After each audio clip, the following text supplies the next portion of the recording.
सावधान काय म्हणतात त्यात खोपारा हाती करावा विचार प्रत्येक क्षणाला. कारण मिळालेलं आयुष्य एक एक क्षणाने आपलं कमी होते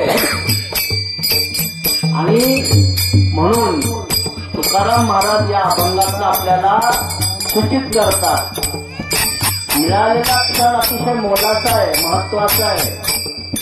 तो हळूहळू कमी होतोय म्हणून प्रत्येक क्षणाला तुम्ही काय करायला पाहिजे तर भगवंताचं चिंतन करायला पाहिजे.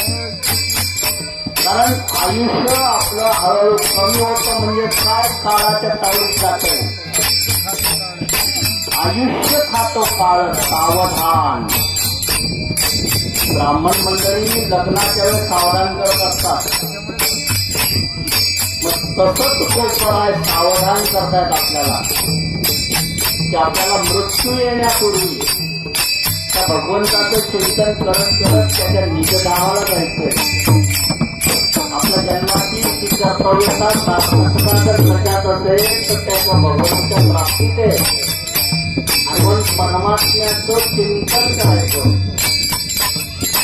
आणि नाहीतर काय मग आपल्याला रडत बसावं लागेल, पुन्हा जन्माला यावं लागेल. पुन्हा जन्म मनुष्याचा मिळेल याची खात्री नाही.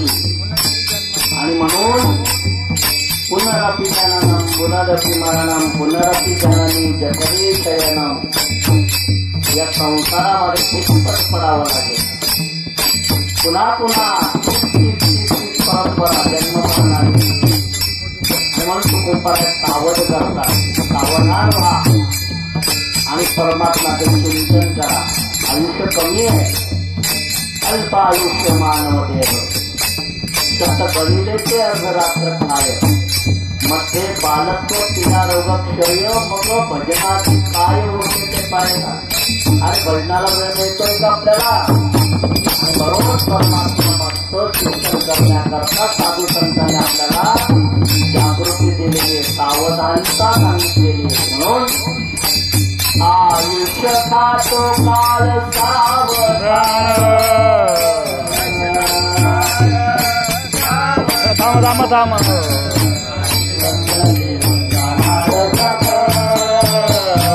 जिवंत देह